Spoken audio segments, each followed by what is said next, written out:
Welcome to the Real Film Nerds Podcast. Hi, everyone, and welcome to Real Film Nerds Podcast, episode number 326. Yes, 326. That's a lot of talking of Mike and I, or Mike, or me, or guests, or whatever. We haven't done guests in a long time, which probably isn't a bad thing, but I don't know. It's a lot easier when it's just the two of us because we kind of have our schedule now. But anyways, this week we're talking about an animated Spider-Man movie, the sequel to, I don't know, the one that came out a couple years ago. Mike, do you remember how many years ago the original came out? Was it like 2019? I honestly don't recall. Hold on. I should have it clicked on it quickly for the 2018. IMDb's. What was it? 2018. So it took 5 years to make this one, huh? Yeah, I mean, it's a long one. This is a long movie. It's 2 hours and 20 minutes. So Mike, how are you today? I'm doing good, dude. How you doing? Let's just hope you stay awake. You are already in the lying down position. So that means your flatulence will be easily picked up on the microphone again for the 5th week in a row. I don't know how many of you have noticed that, but I got to call that shit out. It's hilarious. I will neither confirm nor deny. Basically, what I'm saying is that if you heard a fart on the podcast, it's him. It is not fake. It is not a sound effect. It is not me, because I sit on my butt in a chair when I podcast. So, you know, if I fart, it's typically, silent. But anyways, Mysterious Mike Talent, besides your gaseous closeting podcasting, why don't you give us a rundown for Spider-Man Across the Spider-Verse? All right. Spider-Man Across the Spider-Verse was directed by Joaquim Dos Santos, Kemp Powers, and Justin K. Thompson. And it was directed by, written by Phil Lord, Christopher Miller, Dave Callahan. And this movie is starring Shameik Moore, Haley Steinfeld, Brian Tyree Henry, Luna Lauren Velez, Jake Johnson, Oscar Isaac, Jason Schwartzman. And this movie is about Miles Morales catapults across the multiverse where he encounters a team of spider people charged with protecting its very existence. When the heroes clash on how to handle a new threat, Miles must redefine what it means to be a hero. Okay, Mike, so let's just do this right off the bat. It has been a little bit, not that little bit, but a little bit, since we've had a giveaway. Oh yeah, it has been a little bit. This week we have the second part of our Dungeons and Dragons giveaway. This is the physical Blu-ray giveaway to accompany the digital codes we gave away a few weeks ago. So again, Mike, this one is hard to be biased against because we both really love this movie. No, it was a lot of fun, man. I really had a great time with Dungeons and Dragons. Yeah, I don't remember which podcast number it is, but it was not that long ago. It's 300 and something. But we saw this in the theaters. We both highly recommend it. It was really a lot of fun. The story was great. The acting was great. Everything was just kind of a blast on it. So we're here to give you physical Blu-ray copies of Dungeons and Dragons Honor Among Thieves. Mike, what should our faithful listeners do to be entered in a contest to win a copy of this film? Oh, I don't know. Just tell us your favorite Chris Pine movie that's not this one. Okay, so there you go. You need to email Mike at realfilmnerds.com or Matt at realfilmnerds.com or nerds at realfilmnerds.com and tell us your favorite Chris Pine film that is not Dungeons and Dragons. Mike, what's yours? Man, I don't know. I think it might be like Star Trek. Dude, the Star Trek reboot was really, really good. And I am a Star Wars person that doesn't like the Trek, But I think the reason why I like J.J. Abrams reboots is because they were a lot more like Star Wars. And that ended up resulting in him actually getting the Star Wars franchise. So I was all for it. Yeah, no, he definitely has a certain style, and I don't know, I like those movies so far. I'm sure he's got some more coming. I don't know, maybe. I'm not sure, honestly. I know he did what? Did he do? He did two? Yeah, he did two. Yep. Two. Yeah. So, okay, all right. Well, let me get down to the business for our friends over at Paramount Pictures. Bring home Dungeons and Dragons: Honor Among Thieves on 4K Ultra HD today. Chris Pine and Michelle Rodriguez star in this hilarious and action-packed adventure where a band of unlikely heroes must undertake an epic heist to retrieve a lost relic. You can buy Dungeons and Dragons: Honor Among Thieves on 4K Ultra HD and get over an hour of bonus content. Dungeons and Dragons: Honor Among Thieves is rated PG-13, and again, it's from our friends over at Paramount Pictures. Mike, that's one thing I've been noticing is they do a little bit of the bonus content stuff when you buy something on streaming, but nowhere near the amount of stuff you get when you buy a Blu-ray or like a DVD, which I love. I love the behind the scenes, the specials, the extra stuff. I really like that stuff. Yeah. I think that's one of the enhancements to try and get you to get the next level up. You know, they have to kind of sweeten the pot. Yeah. Well, and not to keep talking about it, but if you own a physical copy of that Blu-ray, as long as you have a Blu-ray player, you'll always be able to watch it. That's true. So, all right, Mike, onward and upward. Let's continue with our review of Spider-Man Across the Spider-Verse. My first impressions of this film is, wow, it's insane. And it is a lot of fun. And they did an incredible job. No wonder it took so long. Yeah, dude, it was awesome. I had a great time watching this. It was, Matt, how did you like all the different Spider-Men? Well, Spider-Men, women, dogs, animals, all kinds of different spider creatures. But I love that they're tapping the comic book universe in a lot of ways for the Spider-Verse. It's very reminiscent of the comic book world stuff.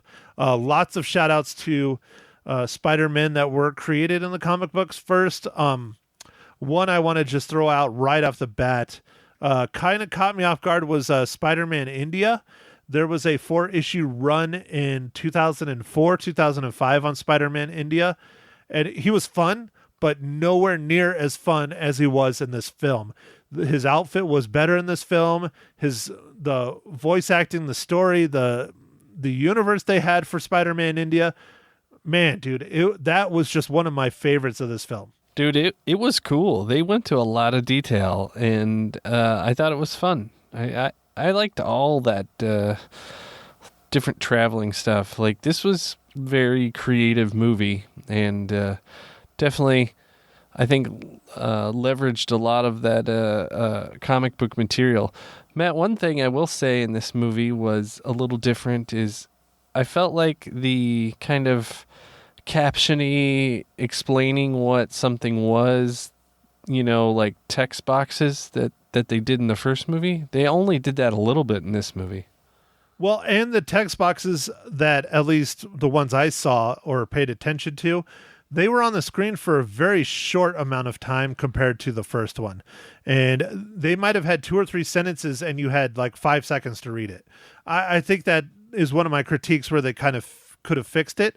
I would have liked more of the comic book-ness like the first one as far as the text boxes go and just the verbiage in general. Like, there was a lot of like the pow, kick, bang kind of stuff in the first one, and there wasn't a whole lot of that in here.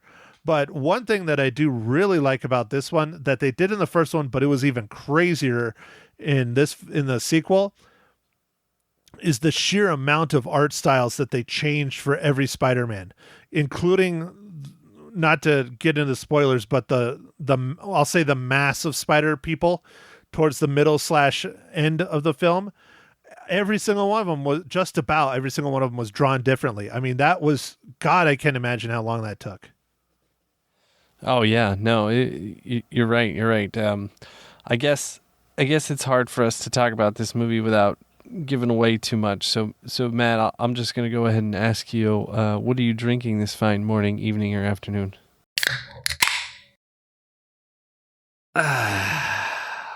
Thank you for asking, sir. This week I'm drinking a beer that I've had hanging out in my fridge for a little bit. It's from one of my favorite small breweries here in Arizona, Flying Basset. It is the Honey Hefeweizen, and they are out of Gilbert, Arizona. And it's a full pint. It's a 16-ounce can, so I like it. I like it a lot. Nice, dude. Like those tall boys. I had a new beer, Matt. New compared to the last few weeks.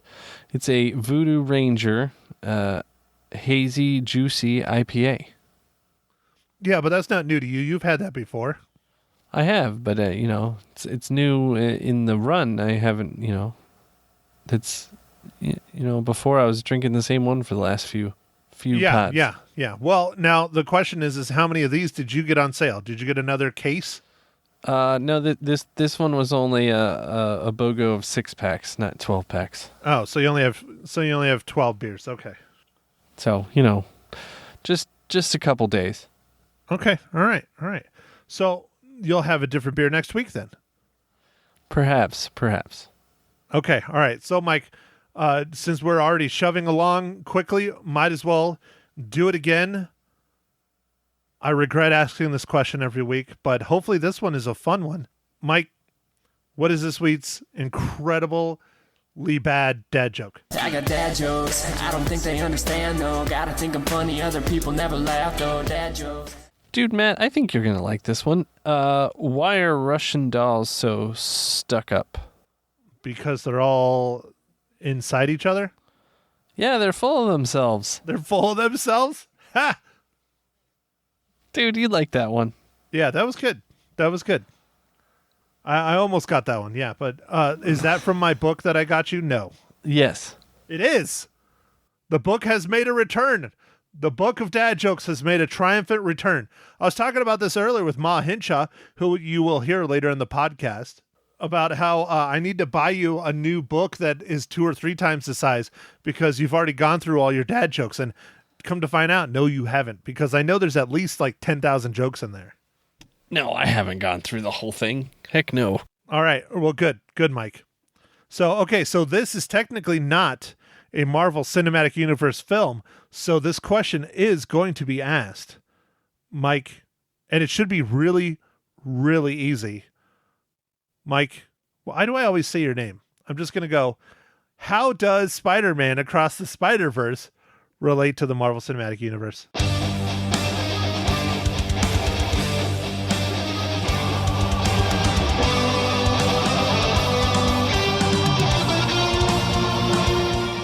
All right, Matt, this one is pretty easy. Haley Steinfeld, who played Gwen Stacy in this movie, is also in the MCU as Kate Bishop from the Hawkeye show. Here's another one for you, Mike. Oscar Isaac, who plays Spider-Man 2099, is Moon Knight. Oh, yeah, but that hasn't come out yet. Moon Knight has come out. Oh, it did come out. Yeah, oh, it's a yeah, TV show. Yeah. Oh, dude, I forgot about that one. Yeah, dude, there's tons of them. Like, I could keep going. Like, there's so many characters. There are. Like Karan Sony, who plays Dopinder in Deadpool 1 and 2. He voices Spider-Man India. Dude, I caught that voice like bam, like right off the bat. I loved it. I thought it was so immediately. funny. I was like, I know who that is. Yep. And then I think Brian Tyree Henry voices Jeff Morales. I think that's Miles' dad, I believe, if I'm not mistaken. And Brian Tyree Henry is one of my favorite actors, up-and-coming actors. I think he is just incredible. His range is just, he's in Atlanta. He's done comedy. He's done horror. He was in, he's done a bunch of the, I'm forgetting, like not Nope, but the first one. I'm spacing on the name. Doesn't matter. Anyways, Oh, yeah, dude, he was in Bullet Train too, man. he was in Bullet Train. Yeah, he's one of my favorite up and coming actors. He's just fantastic. Anyways, he voices Jeff Morales, who's Miles' dad. He also was in Eternals. Oh, yeah. No, the tie-ins are just long, and like, this one's not a hard one to double back. Even though it's kind of a Marvel movie, it's not. It's like in association with Marvel. Right, yeah. And then here's another one. Daniel Kaluuya, who voices Hobie Brown, a.k.a. Spider-Punk. He's from Black Panther. All the Black Panther films. Oh, yeah. Yeah, no, dude, it's just never ending, man. You know, Mahershala Ali. There's another one. Mahershala Ali is going to be the new Blade. So it's just, yeah, it's awesome. I love it. I don't know. There's so many great cameos in this, not just from like Spider-Man characters or different Spider-Men, but just voices. Like half the cast of SNL has a voice in this. There's a guy that did a lot of the Pixar movies, like from the very beginning. He has a cameo that does one of the voices in here. It's just, there's so many big names because they all, in my opinion, wanted to be involved in such a groundbreaking, incredible film series. Yeah, dude, I think so. I think it was like a no-brainer. They're like, yeah, sure, I'll say a couple lines or whatever, like it's got such a huge cast, dude. Such a huge cast. Yeah. Yeah. And, now we should just throw it out there, but we're now in the spoiler section of the Real Film Nerds podcast. So Mike and I are going to kick open that door hard. So if you don't want it spoiled, you might not want to listen anymore. But so Spider-Man Into the Spider-Verse came out in 2018. Animation is nothing new. It's been around longer than most actual live action films. Animation is fantastic, but there hasn't been, in my opinion, innovation in it as far as like comic books are concerned since Spider-Man Into the Spider-Verse. I thought it was just incredible. And I thought after we saw that film in 2018 that we would get a lot more films trying to emulate or inspired by Spider-Man Into the Spider-Verse, and we really haven't seen it, at least not tying to like comic books. Yeah, no, we haven't yet, Matt, but I don't know if you've seen this trailer, but they're coming out with Teenage Mutant Ninja Turtles again. Right, the one with Seth Rogen. Yeah, I really am looking forward to that.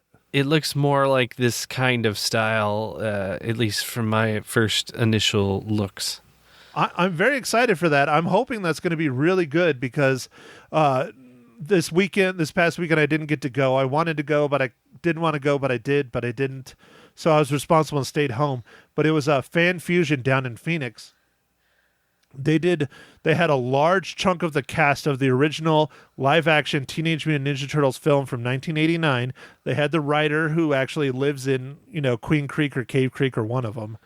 But they had a large chunk of the Teenage Mutant Ninja Turtle cast and everyone here, and they screened the film twice at the movie theater across the street from the convention, and then they had a big panel about it. And one of the things they were talking about was Seth Rogen and his film coming out and how everybody hopes it keeps the Teenage Mutant Ninja Turtle franchise alive and reinvigorates it like the 1989 film did, which I hope it does. It's the biggest. There's been a bunch of Teenage Mutant Ninja Turtle films over the years. Michael Bay did it. Everybody hates those. They were not very good. Maybe going back to animation, maybe it'll bring it back around. I don't know. Mike, what do you think? I don't know. I'm a little bit partial to our Heroes in a Half Shell, and I want to go see him eat some pizza and do some martial arts. I don't know, for whatever reason, because we were growing up when it was fairly popular. It's just, I don't know. It's nostalgic. I don't know. I'll go watch it. I don't think I saw the Michael Bay ones. I don't know why I didn't actually, because usually I still watch that stuff. Maybe I just didn't get a chance. I don't know. I didn't watch the Michael Bay ones because they were garbage, and you could tell that from the trailers. So yeah, that's why I didn't see the live action Michael Bays. But I'm excited for this, and being Seth Rogen, I mean he put his name all over it. I think he's an executive producer on it. I'm excited. We'll see. Okay, so enough about that.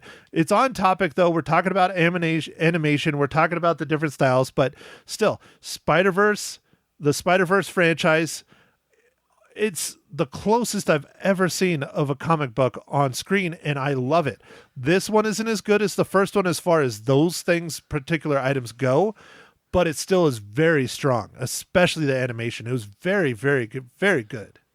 Yeah, no, the animation is really cool. I'm not exactly sure how they did some of the stuff, but it is cool. And like each universe, each Spider-Man, each place that we travel in the movie, it's like totally different, and it's just like, man, it was really creative, and I love seeing all that up there on the screen. And like sometimes it was really colorful, and other times it wasn't, and like sometimes it was just almost like 8-bit and all kinds of crazy stuff, man. Like it was neat, man. It kind of reminded me a little bit of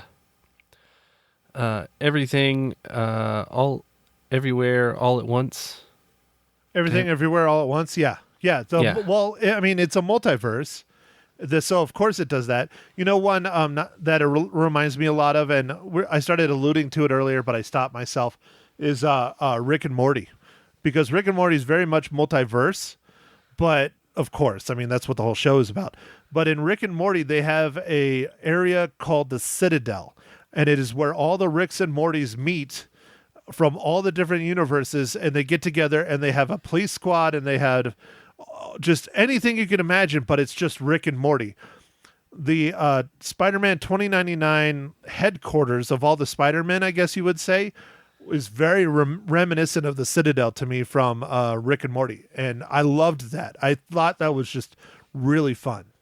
Yeah, dude, that place was cool, like really cool. Well, it just has all of them talking and hanging out and just chilling, and it's interesting. Now, this is not how the story goes in the comic book, but it's interesting how everyone, all millions of them, infinite number of spider people, all of them are ignoring and trying not to let Miles Morales know that they exist, because Miles Morales, they don't consider a Spider-Man. Oh, why not, dude? Oh, you didn't remember the explanation of that through the film? No, like, because he was bit by a spider from his universe. Yeah. And so that universe would have had a Spider-Man, but it didn't, because that spider went to his universe, which is not what they did in the comic book at all. But I really like it for this movie. I think it really, really works. The only problem I have with it, though, is how they use that shit to end this film. Oh, yeah. That's basically one of two problems I have with this movie. I don't mind cliffhangers. I'm okay with them. But I mean, for fuck's sake, man, we knew the third one was coming out, and they literally just black screen it after a giant cliffhanger. And they set it up.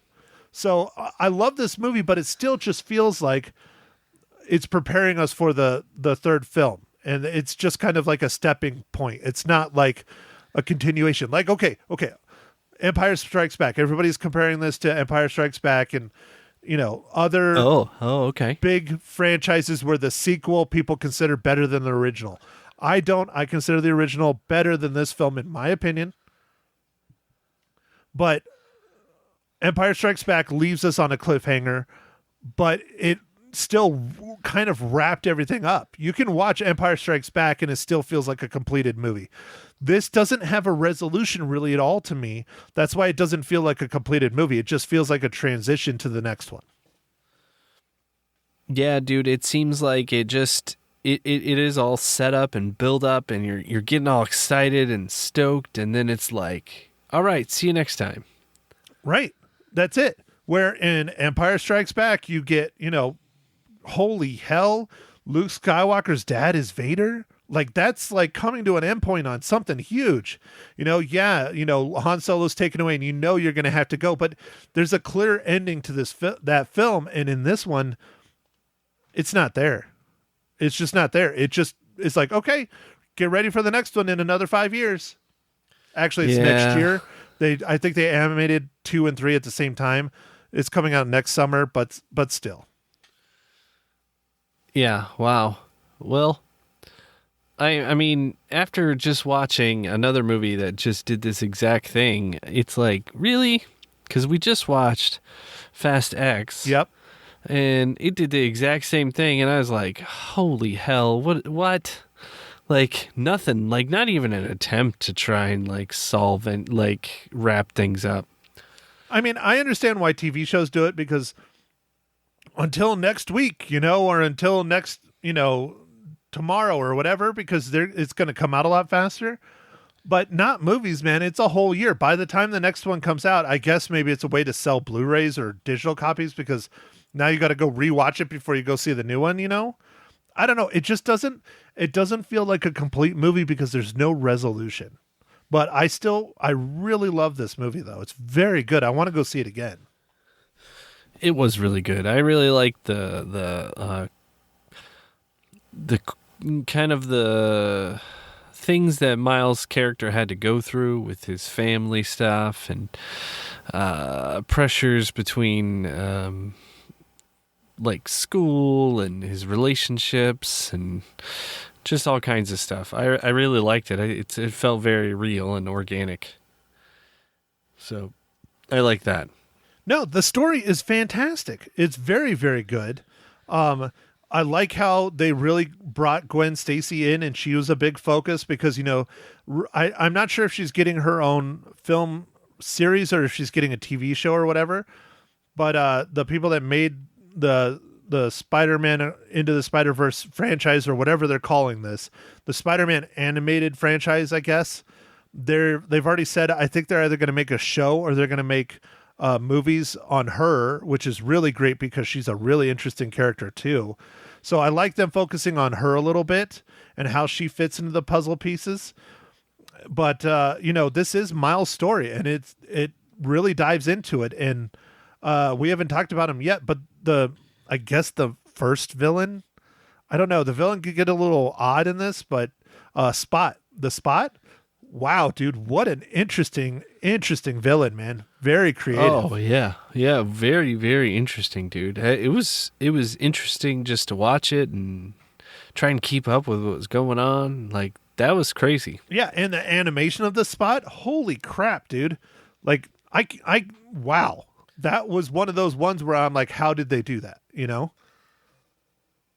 Yeah, I figure they just let the AI do it or something. I have no idea. Well, dude, most of it, I was talking with my mom about this. Most of this animation is like hand drawn,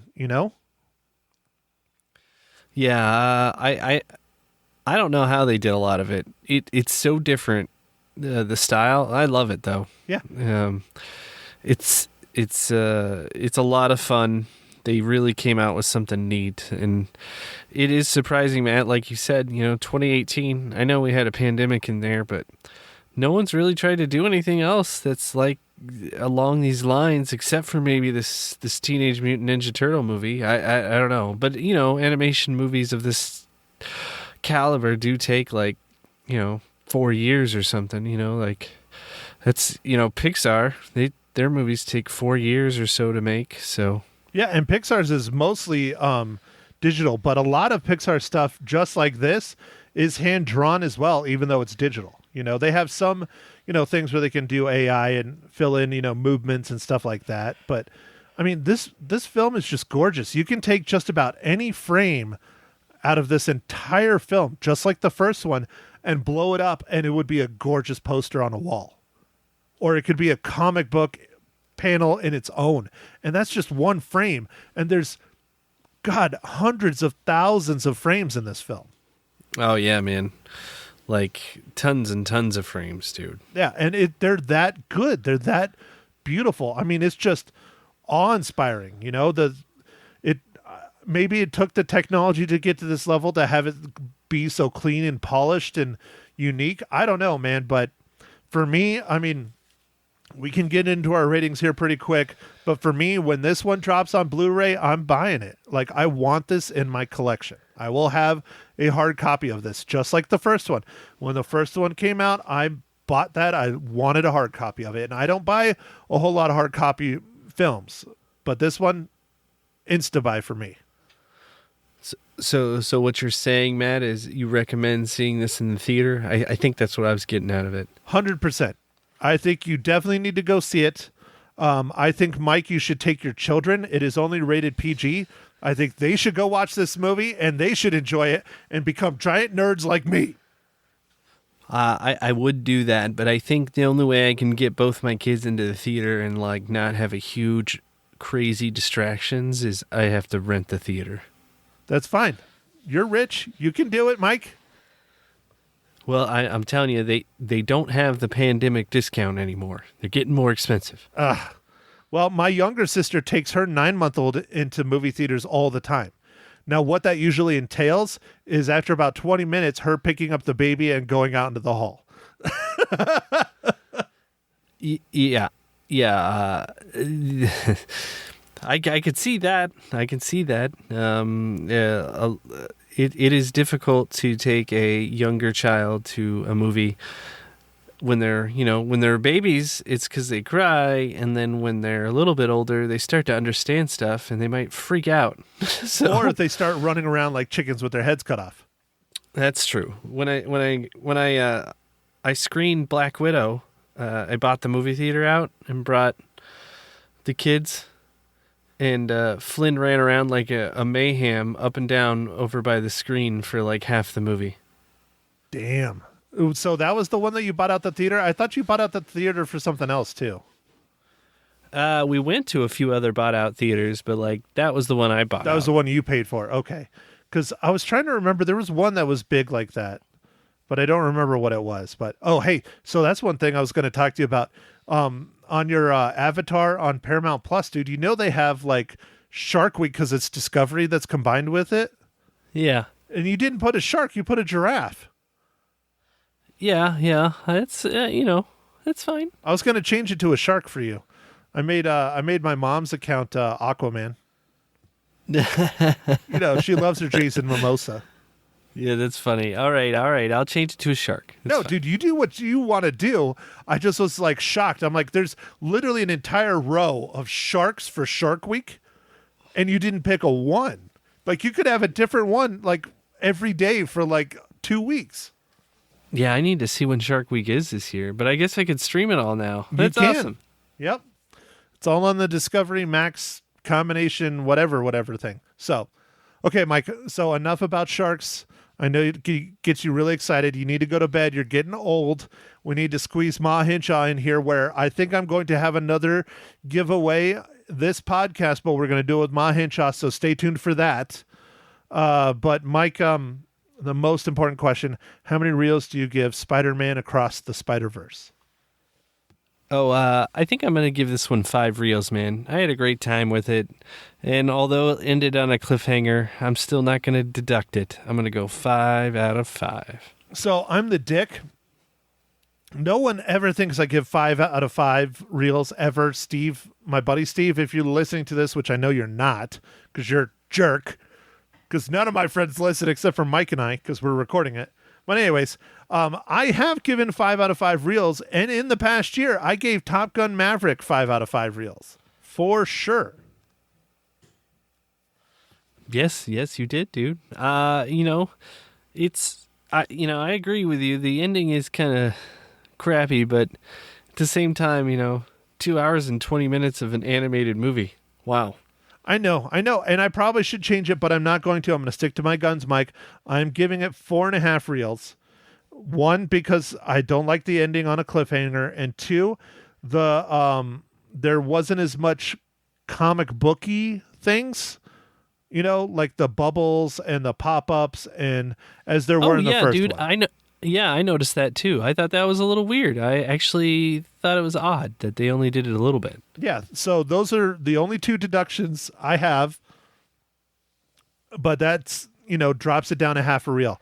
But I still recommend everyone to go see this movie. It's for parents, it's for kids, it's for dads, it's for aunts, it's for uncles, it's for alcoholics, it's for heroin addicts. Everyone needs to go see this movie. This movie is fantastic. So I probably should be giving it a 5, because 5s I truly believe that everyone should go see. But I gave the first one a 5. I loved the first one. This one, I don't love it quite as much. I still love it pretty dang much, though. Quite a bit. Yeah, Matt, I did some quick math. There's 316,800 frames. Yeah, that's a lot. And that's what, running at 24 frames a second? Yeah, 24 frames a second, yeah. Because I think that's what this was at. I don't think it was a 30 or a 60. That would just be insane. I think it's probably 24. Yeah, I think it's probably 24, which is fine because that's what all of us are used to seeing.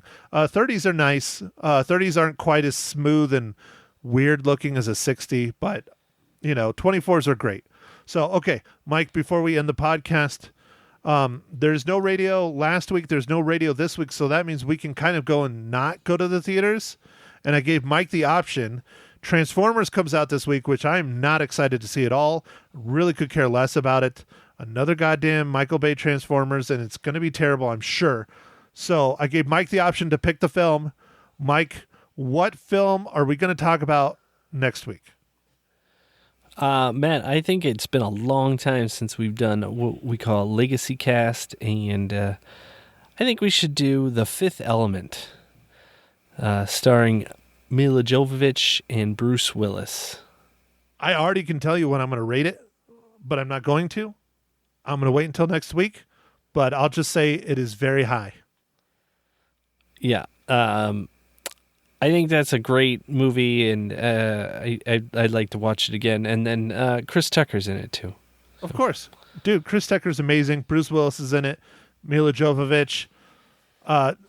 What's his face? The guy that plays Debo. I forget his name. The really big dude. He plays the president. Love that guy. He's hilarious. But anyways, all right, there we go, folks. Fifth Element. I'm not sure where you can watch it. I know where Mike is going to be watching it because I own it, because that's how much I like it. But yeah, next week, Fifth Element. Mike, I think that's all I got other than go out and watch Spider-Man Across the Spider-Verse in the theaters. It made $208 million on its opening weekend, which is setting records for animated films. Keep those records going. Yeah, and you could stream The Fifth Element on looks like AMC Plus right now. Who the hell has AMC Plus? I don't know, but that's who has it to stream. That's like one of the ones I don't pay for. Like if they had like some decent stuff, maybe. But isn't AMC Plus? Don't they have that one where it's like AMC Plus and like Shudder and like another one combined, and it's like $10 a month? I don't know. They might. That might be worth it if I was you, because you like your horror movies. But ever since Walking Dead and Better Call Saul and Breaking Bad are all kind of over, like I don't really watch much AMC anymore. Yeah, I haven't seen a lot of AMC stuff in a while. Yeah, I don't know. I guess there's just so much stuff now too, man, and I don't have as much time as I used to. So I'm sure there's still good shows. Yeah, it wasn't Catching Fire on AMC. That was, yeah, but that was on Netflix. Ah, okay. Yeah, that was a very, very good show. I really enjoyed that show, especially because I'm a nerd. Okay, man. So I guess with that, we can wrap it up. Make sure to enter the contest for Dungeons and Dragons Honor Among Thieves, our giveaway. Tell us your favorite Chris Pine movie, not including Dungeons and Dragons. And email me at mike@therealfilmnerds or nerds@therealfilmnerds. And yeah, thanks for listening, everybody. Make sure to follow us on the socials, Twitter, Instagram, and Facebook. And we'll catch you on the next pod. Thanks for listening, everybody. Thank you for listening to The Real Film Nerds. Now, don't forget to follow us on Facebook, Twitter, and Instagram at Real Film Nerds. Now, go out and catch a movie.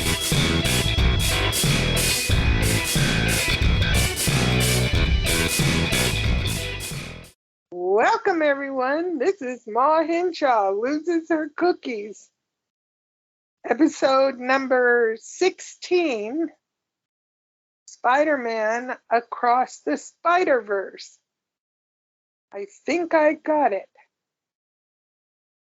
Hello? Are you talking to our listeners? Or your listeners? Yeah. Whoever. Or are you talking to me? Well, you're there. Oh, hello. Hi. So, Ma Hinshaw, we're talking about a cartoon. And for those of you who do not know, Ma Hinshaw is high as a giraffe's ass.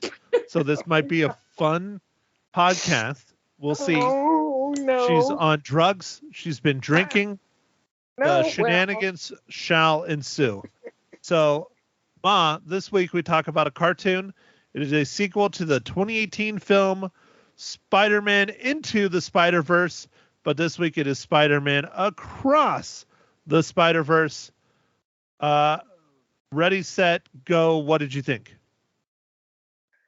I thought it was just amazing. The artwork was just fantastic. I just can't believe how they did all of that. It was really something. I just can't say how really, really good it was. It was a treat for your eyes.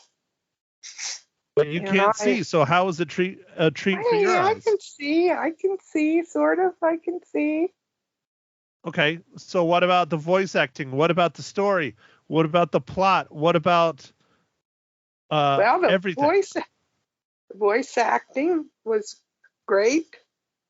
Gwen, she was really super. And I loved the parents. I thought they were just really cool. Typical parents threatening, you're grounded. But Whose then the parents? mom was Marvin's parents. Whose? Marvin?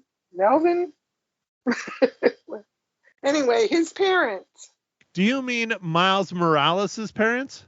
Oh, yeah, Miles Morales. Yeah, Miles. Oops, that's one I did. Miles, not Marvin, not Melvin. Marvin the Martian. See, I told you, folks, she's high. She loves her drugs. Confused with our gardener. Oh, my. Oh, Miles, I'm so sorry. That's how rich you are? You have a gardener? Well, yes, we do. Do you also have a maid? Well, I love it. No, I get old, I move out, and now you get all these wonderful things. And, anyway, well. Do you have air conditioning in the house now, too? No, we'll never do that. Okay, Only all right. Anyway, he was great, and I love how, the mom comes in, you're grounded for however long, I can't remember. And then, so he's like, okay, and then Gwen comes in and she says, well, you're grounded, but you can get out of the room from the window. And so that's what he does. I thought that was fun. Yeah, Marvin? Huh? Marvin Morales? I'm giving up on his first name. That's it. I'm done. It's Miles Morales, you old Betty. I'm going to start calling him Matthew Morales in a minute. Mateo Morales? Okay, so you enjoyed Miles, you enjoyed Gwen. What about all the other spider people? There are literally hundreds of thousands of spider people in here, and you only like two? And the parents? That's it? Well, and I liked the bad guy that was covered in spots or whatever. I don't know. Do they call him Spot? I think so. Yes, they did. You got that one right. Hallelujah. I didn't have to call him Miles. Anyway. Or Marvin. Yeah. Yep. Praise Jesus. And, well, no, I recognized Peter Parker, and I loved the baby in that situation, but I didn't know the one, well, and I'm not a Spider-Man comic book aficionado. I'm not. Wow, that's shocking. My 81-year-old mother is not into comic books. How dare you? Thank God, it's one thing I don't collect. Anyway, I collect everything else. I mean, no. Anyway, Now, yeah. for those of you who come over to my house and see my hoard, you now know where I got it from. But my friends don't listen to this podcast, so none of you will understand. So it's fine. That's fine. It's fine. Oh, yeah. But Okay, so anyway, continue. What Spider-Man are you talking about now? Marvin? no, I don't know who he, it was. He was like, what was it, Maximilian or so? I don't know what that. Spider-Man India? No, I don't think it was India. Anyway, I didn't know who he was, but I guess he was a Spider-Man. I don't know where from or whatever. Well, which and I one are you kinda- talking about? There's literally hundreds of spider people. Okay, I can't count that high right now. So whoever Yeah, he because you're was. too high. Oh, okay. I know I'm not. I'm still a little thick and a little weird, so that's all. Okay. But anyway, Matt, help me out here. I don't know which one you're talking about. There's literally hundreds of spider people. But he was mean and mad and everything, and he wasn't nice. And he was in one of the Spider-Verses with Peter Parker and other folks. Well, Peter B. Parker is not the original Peter Parker. He's the one from the first film. Remember? Yeah. Okay, Yeah. and now he's back with a baby. Right. So, but Mom, there were hundreds of spider people in the Spider-Verse tower or whatever you want to call it, where they all were. That's spoilers for those of you who don't know. Which one are you talking about? There's like hundreds of them. Well, I can't tell you because he was just one of the main ones, and he was very mean and not nice. Are you talking about Miguel O'Hara, Spider-Man 2099? That's it. Miguel. I knew it was an M. I wish they quit making these M words. Anyhow. Yeah. Well, Miguel. at least you didn't call him Marvin. I remember Miles. Okay. Anyway. Okay, so what are you going to talk about Spider-Man 2099? 2099? Well, that's who he is. Oh, he is? Yes. 2099. Oh. Yes, he's one of my favorite Spider-Man that was introduced in the mid to late 90s. He had his own run. He has his own run right now in the comic books. Oh. Miguel O'Hara. Wow, that's different. Okay. No, I don't read comic books. How in the heck would I know? Well, you're the one that was talking about him. Oh. Well, he was mean and he wasn't nice.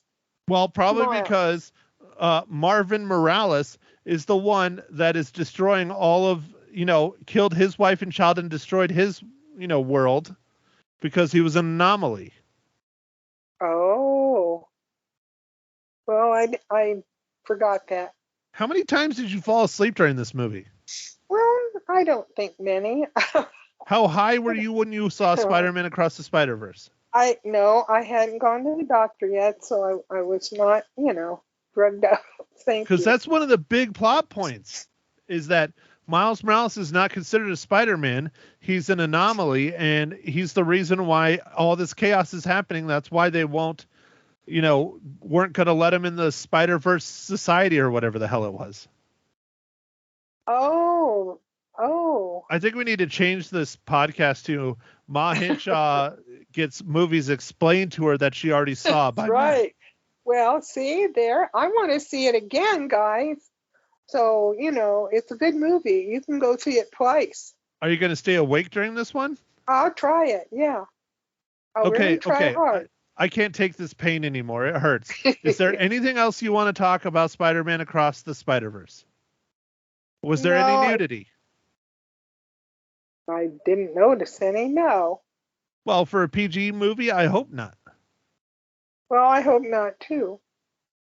But anyway, it was just beautiful artwork. That's all I can say. It was gorgeous, and I don't know how they did all that.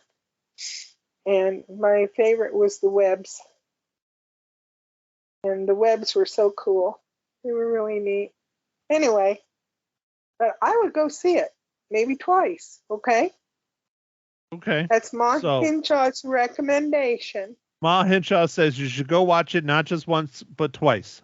I Okay, do. so Ma, I can't take the pain. Let's I just get it know. over with. Okay. Let's pull this, Band-Aid off. How many reels do you give Spider-Man Across the Spider-Verse? Well, I'm going to give it 4.5 because I'm not smart enough to give it a 5. You're going to give it what? 4.5. 4.5? You're not going to give it a 5? No, because I'm not smart enough. I didn't understand. What the hell Tell does me you what- being smart have anything to do with the production of the film? Okay, I'll give it a 5. There we go. No, you can't change it now. Oh, okay, I won't. I gave it a 4.5. There. That's pretty good. 4.5 butterscotch cookies, No, it's oatmeal raisin with walnuts again. rum raisin. No, I don't have any room. Oh, sorry. Well, you're drunk on something. Margarita No, I'm raisin. not. No, I'm not. I just had a lot of medication. Okay, all right. So, Ma, next week we're watching an old film starring Bruce Willis and Mila Jovovich from 1997, The Fifth Element. Yes, my husband's favorite, one of his favorite movies. I don't understand why Dad loves this movie. He's not into sci-fi. He likes Mila. Okay, then has he watched any of the Resident Evil films? Oh, I doubt it. I Yeah, don't know. she's the star of all 10 of those, or however many there are. Oh, well, I doubt it. But he liked this one, I know that. So Well, we're great. gonna From watch it again. 1997, The Fifth Element. 1997. You were what, 12? Oh, that's good. Okay. I was not 12. You can't do math at all. For your information, I was driving a vehicle by then. Oh, Lord, really? You were beyond 16. Okay. Yes, I'm looking forward to this in the comfort of our couch. With You don't two sit on the dogs. couch. I do too. Anyways, all right. gotta Well, say- I can't do this anymore. Why do I keep doing this? It's just so much time and effort and hate Sorry, and anger and high and drunk mothers. I just, You're ruining Eric, this my is all for you. reputation. Lisa, this is all for you. You make me do this. Okay. One of these days, I'm going to see a movie I actually understand. One of these days you'll see a movie that you can talk about for more than, well, I mean, shit, you've been talking for a while. It's just, Yeah. I don't know how to get you to talk more about the movies. I don't know how I pull it out of you. Lisa does I don't either. some, but I don't get it. Well, I don't know. I mean, all you The do is say it's great. You say, you don't talk about the colors. You don't talk, I mean, Well, what? The colors. Mom, you are an artist. You know how to critique stuff. Oh, they were beautiful, and I loved the red. Wonderful. It's beautiful. If I walked up to a class and I was expected to critique 25 students' artwork and go, "Oh, it's beautiful," what kind of never have. feedback is that? Not much. I never had See? that many. And you know how to do this, you crazy old I bat. know. Well, thank you for calling your mother an old bat. Yes, I'm old. I'm not And a you're a bat. No, I know. Okay. You're not Batman either. No. Oh, please, no. Although we're gonna watch him, here in a couple weeks. So Quick, give me all the comic books. No. I don't own that many Batman comic books, Mom. I'm not a Batman aficionado. I'm a Marvel guy. And you know that. Yeah, I know. I know you are. Wait a minute. I do have one from 1985 or something. Where did I get that one? Batman. Yeah. I may have to check it out. I don't think I've donated it yet. Well, anyhow, do you want to say goodbye to everyone and thank you for listening to this torture? Do you want to say goodbye to everyone and say thank you for listening to this torture? Okay, goodbye everyone, and thank you for listening to this torture. Go see that movie. Okay, I'll do it proper because that was just rough. Oh, okay. Thanks everyone for listening to Ma Hinshaw Loses Her Cookies, episode number 16. Ma Hinshaw's high as a giraffe's ass. Next week, The Fifth Element, chosen by Mysterious Mike Talent. It's streaming somewhere. I think it's on AMC Plus or one of the TVs. I don't know. I own it, so that's how we're going to watch it. So anyways, thanks again, everyone. We will chat with you next week. Hopefully Ma Hinshaw is a little bit better in her right mind and not her left mind. Bye.